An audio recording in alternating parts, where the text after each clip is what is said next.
네, 경기화성동의 전용기입니다. 그 출판기념회를 야인 시절에는 한 번도 하신 적이 없으십니까? 제가 지금 생각을 해보고 있는데요. 그 통상의 다른 정치인들도 야인 시절에 많이 하지 않나요? 저는 왜냐면 정치를 다시 하거나 정치를 복귀하겠다 하는 계획을 뭐 갖고 쭉 살아오지 않았고 굉장히 그 전망도 불투명한 18년을 보내다가 저로서도 기적처럼 이렇게 다시 돌아온 케이스여서 그랬던 것 같고 출판 기념회가 있었던 것 같기도 네? 합니다. 예, 알겠습니다. 그 작은 근데 뭐 규모의 출판 기념회 했던 야인 것 시절에는 같습니다. 안 했고 국회의원이 되니까 음성적인 수입원을 위해서 출판기념회를 했다라고 주장하시니까 저는 황당해서 질문을 안 할 수가 없었습니다.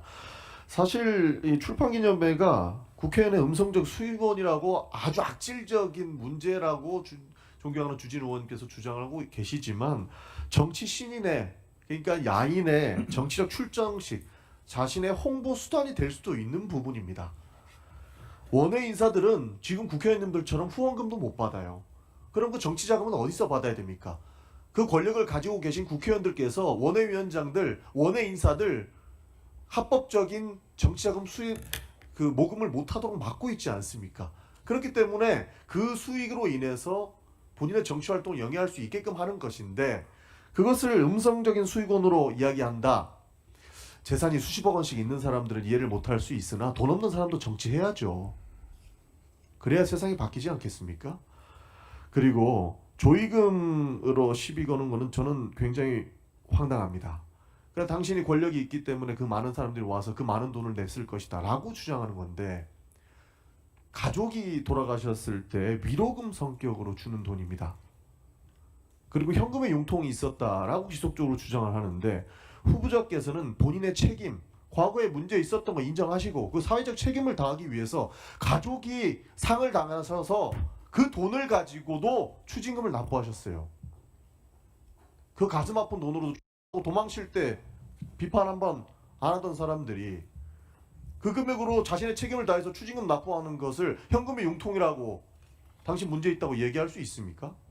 저는 그 부분에서 굉장히 유감이라는 말씀을 안 드릴 수가 없는 겁니다. 그래서 정치 시스템을 바꿔야 되는 것이지 검은봉투법이라고 해가지고 이것을 폄훼하고 정치의 출발선 자체 원외 인사들한테는 굉장히 악재가 될 수 있어요. 이런 막는 방법은 바람직하지 않다는 말씀 드리겠습니다. 저는 국민의힘에서 제기한 이른바 6억의 출처 이거 명쾌하게 해결 다 됐다고 생각합니다. 조금 전에 연도 이야기하면서 이 금액이 어디 있었고 다 말씀드렸잖아요. 빙부상 조의금으로 돈 냈고 출판기념회 있는 해에 더 많은 추징금 냈고 그거 부족한 부분들은 본인의 세비의 절반 이상을 털어서 추징금 냈습니다. 그것은 도망치지 않고 사회적 책임을 다하겠다라고 하는 후보자의 철학이 들어가 있었던 거라고 보는 거고 뭐 교회 현금 왜 이렇게 돈 많이 냈냐 하는데 그 돈을 낼 수 있게끔 도와주신 것도 하나님이라고 하는 본인의 종교적 철학 때문에 돈 낸 겁니다. 그것까지 비판하실 수 있나?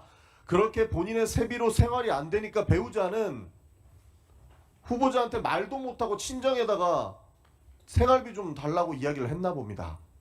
그렇게 아등바등 살아왔는데 그런 내용들 다 그런 현실들 다 빼고 후보자는 문제가 있어야 되는데 하면서 계속 현금 융통이 있었잖아요. 문제 있잖아요. 라고 이야기하니까 저는 이 청문회가 도대체 인대용 기후제 이상의 무언가를 만들기 위해서 하고 있는 건가 이해할 수가 없는 겁니다. 그래서 명쾌하게 해결됐으니까 제발 이 문제는 더 이상 흠집 내경으로 되지 않았으면 좋겠다. 본인들이 수입으로 문제 제기하고 의심하는 것들을 다 모아가지고 6억을 장롱 안에 섞어 넣었다. 이런 가짜뉴스 거짓말 왜곡 현상 왜곡 발언들은 좀 안 했으면 좋겠다는 말씀을 좀 드리겠습니다. 후보자께서도 스스로 책에 돈에 대한 묘한 결벽증이 있다. 이번 후보의 그런 내용도 밝히셨고 껌껌이 설명하지 않았습니까? 조금 전에 PPT에 나왔던 내용 후보자님 전부 사실입니까? 답변 한번 부탁드립니다. 틀린 부분은 틀렸다고 말씀드렸고 제가 느끼기에는 궁금해하시는 부분에 대한 답은 사실상 다 드린 것 아닌가 생각합니다. 그러니까 그래도 충분히 네. 뭐 그래도 더 궁금하시다면 그건 뭐 어떻게 하겠습니까? 소명할 수 있는 부분은 충분히 소명했다고 보고 그래도 의혹이 있다면 성실하게 답변해 주는 게 맞기 때문에 해주셨다고 생각을 합니다.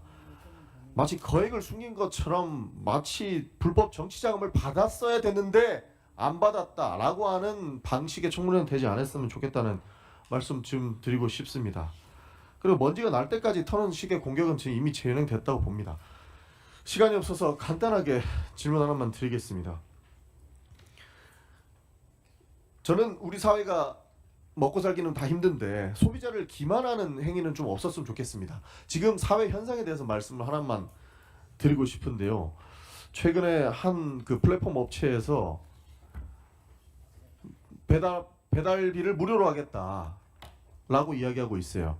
근데 매장에서는 9,000원인 메뉴가 배달 앱에는 12,000원인 겁니다.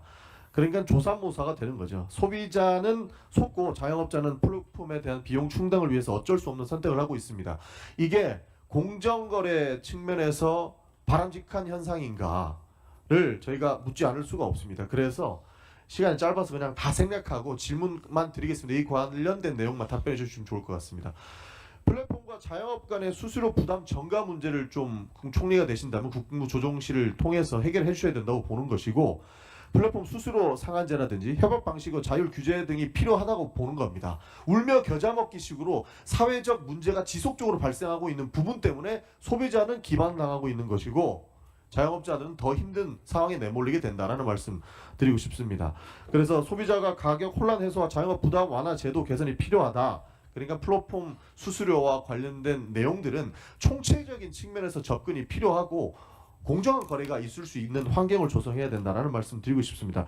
이 문제 방치하면 안 된다. 소비자 신뢰 회복해야 된다. 자영업 부담 완화해야 된다라고 하는데 이에 대한 정책을 검토해 주시길 부탁드리고 이에 대한 생각을 좀 말씀해 주시길 부탁드리겠습니다.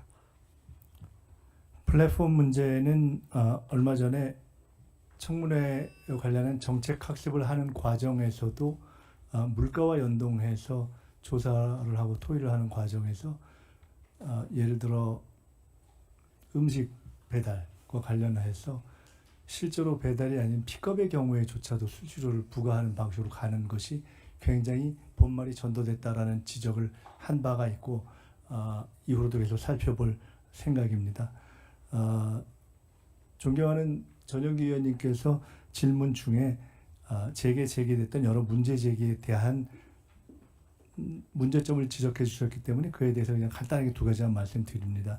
비록 제 문제를 거론하는 과정에서 청문회에서 논의가 됐지만 정책을 하는 국회의원의 한 사람으로서 이런 일이 있다고 해서 일반 국민 모두에게 적용될 수 있는 영향을 미칠 수 있는 축의금과 조의금 전체를 문제 삼거나 또는 신고하는 방법을 섣부르게 제기하거나 또는 정치에 있어서의 신인들의 활동을 제약하거나 또는 헌법적 제약으로 비춰질 수 있는 출판기념회 그 자체를 액수의 투명화라는 접근법을 취하지 않고 전체를 죄악시하는 접근법은 저는 개인적으로 적절치 않다고 봅니다. 끝으로 제가 저의 진실성을 입증하는 데 있어서 공정하게 만약에 다루어진다면 제게 문제를 제기하는 분들의 경우에도 적어도 이미 아닌 것이 명료하게 된 6억을 쟁여놓고 현금으로 썼다라는 방식으로 문제를 제기해 왔던 것에 대해서는